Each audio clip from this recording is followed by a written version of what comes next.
Hi ಎಲ್ಲ ವಿದ್ಯಾರ್ಥಿಗಳಿಗೂ educate Karnataka ಚಾನಲ್ಗೆ ಸ್ವಾಗತ. ಹಲವಾರು ವಿದ್ಯಾರ್ಥಿಗಳು ನಾವೀಗ ಕಾಲೇಜ್ ಫೀಸ್ ಏನಿದೆ ಅದನ್ನ ಯಾವ ಬ್ಯಾಂಕ್ ನಿಂದ ಪೇ ಮಾಡಬೇಕು ಒಂದು ಪ್ರಶ್ನೆಯನ್ನು ಕೇಳ್ತಾ ಇದ್ರು. ಅದ್ರ ಜೊತೆಗೆ ಲೋನ್ ಮಾಡ್ತಾ ಇರುವಂತಹ ವಿದ್ಯಾರ್ಥಿಗಳು ನಾವ್ ಯಾವ ರೀತಿ ಫೀಸ್ ಅನ್ನ ಪೇ ಮಾಡಬೇಕು ಅಂತ ಕೇಳ್ತಾ ಇದ್ರು.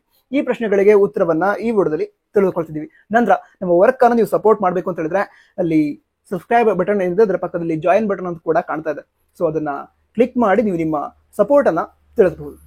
ಸರಿ, ಈಗ ವಿಷಯವನ್ನ ತಿಳಿದುಕೊಳ್ತಾ ಹೋಗೋದಾದ್ರೆ ಲೋನ್ ಅಮೌಂಟ್ ಏನಿದೆ, ನೀವು ಲೋನ್ಗೋಸ್ಕರ ಕ್ಲೈಮ್ ಮಾಡ್ತಾ ಇದ್ರೆ ಈಗ ಫೀಸ್ ಅನ್ನ ಹೇಗೆ ಪೇ ಮಾಡಬಹುದು ಇದಕ್ಕೆ ಉತ್ತರ ತಿಳ್ಕೊಳ್ಳೋದಾದ್ರೆ ಮೊದಲಿಗೆ ನೀವೇನ್ ಮಾಡಬೇಕಾಗುತ್ತೆ ಅಂತ ಹೇಳಿದ್ರೆ ಈಗೇನು ಫೀಸ್ ಇದೆ, ಕಾಲೇಜ್ ಫೀಸ್ ಅನ್ನು ತೋರಿಸ್ತಾ ಇದ್ದಾರೆ, ಅದನ್ನ ನೀವು ಯಾವ್ದಾದ್ರು ರೀತಿಯಲ್ಲಿ ಹೊಂದಿಸಿ ಅದ್ರ ಫೀಸ್ ಅಮೌಂಟ್ ಅನ್ನ ಅಂದ್ರೆ ಎಲ್ಲಿಂದಾದ್ರೂ ಕಲೆಕ್ಟ್ ಮಾಡಿ ಮೊದಲಿಗೆ ಪೇ ಮಾಡಬೇಕಾಗುತ್ತೆ. ನಂತರ ಕಾಲೇಜ್ ಫೀಸ್ ಅನ್ನ ಪೇ ಮಾಡ್ತೀರಾ, ಅಡ್ಮಿಷನ್ ಕಂಪ್ಲೀಟ್ ಮಾಡ್ತೀರಾ, ನಿಮ್ಮ ಹತ್ರ ಕಾಲೇಜ್ ಫೀಸ್ ಪೇಮೆಂಟ್ ರಿಸಿಪ್ಟ್ ಇರುತ್ತೆ. ಅದಂತರ ನೀವು ಲೋನ್ಗೆ ಅಪ್ಲೈ ಮಾಡಿರ್ತೀರಾ, ಲೋನ್ ಅಮೌಂಟ್ ಸ್ಯಾಂಕ್ಷನ್ ಆಗುತ್ತೆ. ಸ್ಯಾಂಕ್ಷನ್ ಆದ್ಮೇಲೆ ನೀವೇನ್ ಮಾಡ್ಬೇಕಾಗುತ್ತೆ ಅಂತ ಹೇಳಿದ್ರೆ ಫೀ ಪೇಮೆಂಟ್ ರಿಸಿಪ್ಟ್ ಅನ್ನ ಬ್ಯಾಂಕ್ಗೆ ತೆಗೆದುಕೊಂಡು ಹೋಗಿ ಕೊಟ್ರೆ ಅವರು ನೀವೇನು ಫೀಸ್ ಅನ್ನ ಪೇ ಮಾಡಿರ್ತೀರಾ ಅದನ್ನ ನಿಮ್ಮ ಅಕೌಂಟ್ಗೆ ಹಾಕ್ತಾರೆ. ಆವಾಗ ನೀವೇನ್ ಮಾಡ್ಬೋದು ಅಂತ ಹೇಳಿದ್ರೆ ಆ ಅಮೌಂಟ್ ಅನ್ನ ಯೂಸ್ ಮಾಡಿಕೊಂಡು ನೀವು ಎಲ್ಲಿಂದ ಆ ಒಂದು ಫೀಸ್ ಅಮೌಂಟ್ ಅನ್ನ ಪಡೆದುಕೊಂಡಿರ್ತಾರ ಅಥವಾ ಯಾರಿಂದ ಪಡೆದುಕೊಂಡಿರ್ತಾರ ಅವರಿಗೆ ರಿಟರ್ನ್ ಮಾಡ್ಬೋದು.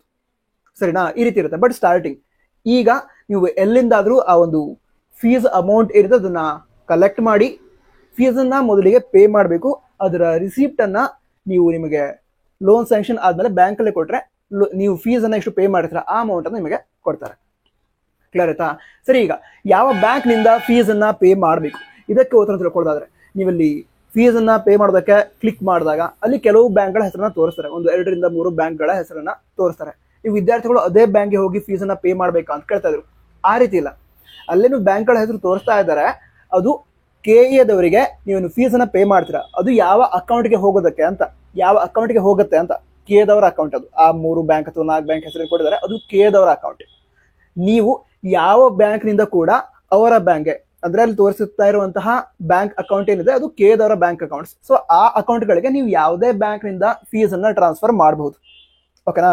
ಸೊ ನೀವೇನ್ ಮಾಡ್ಬೋದು ಅಂತ ಹೇಳಿದ್ರೆ ನಿಮ್ಮ ಬ್ಯಾಂಕ್ ಅಕೌಂಟ್ ಎಲ್ಲಿದೆ ನಿಮ್ಮದು ಅಂತ ಹೇಳಿದ್ರೆ ನೀವು ಯಾರ ಅಕೌಂಟ್ ಇಂದ ಅಂದ್ರೆ ನಿಮ್ದಾದ್ರೂ ನಡೆಯುತ್ತೆ, ಪೇರೆಂಟ್ಸ್ ಆದ್ರೂ ನಡೆಯುತ್ತೆ, ಬ್ರದರ್ಸ್ ಸಿಸ್ಟರ್ಸ್ ಯಾರ್ದಾದ್ರೂ ನಡೆಯುತ್ತೆ. ಸೊ ಯಾವ ಅಕೌಂಟ್ ನಿಂದ ಪೇ ಮಾಡ್ತಿದ್ರ ಆ ಅಕೌಂಟ್ ಯಾವ ಬ್ಯಾಂಕ್ ಅಲ್ಲಿ ಇದೆ ಆ ಬ್ಯಾಂಕ್ಗೆ ಹೋಗಿ ಅಲ್ಲಿಂದ ನೀವೇನ್ ಮಾಡ್ಬೋದು ಫೀಸ್ ಅನ್ನ ಟ್ರಾನ್ಸ್ಫರ್ ಮಾಡಬಹುದು. ನಂತರ ಫೀಸ್ ಅನ್ನ ಟ್ರಾನ್ಸ್ಫರ್ ಮಾಡೋದಕ್ಕೆ ಚೆಕ್ ಬೇಕಾಗುತ್ತೆ. ಅದಕ್ಕೋಸ್ಕರ ಹೇಳಿದೆ ನೀವು ಅಂದ್ರೆ ಈಗ ನಿಮ್ಮ ತಂದೆ ಬ್ಯಾಂಕ್ ಇಂದ ಪೇ ಮಾಡ್ತಿದ್ರ ಅಂತ ಅಂದ್ಕೊಳ್ಳೋಣ.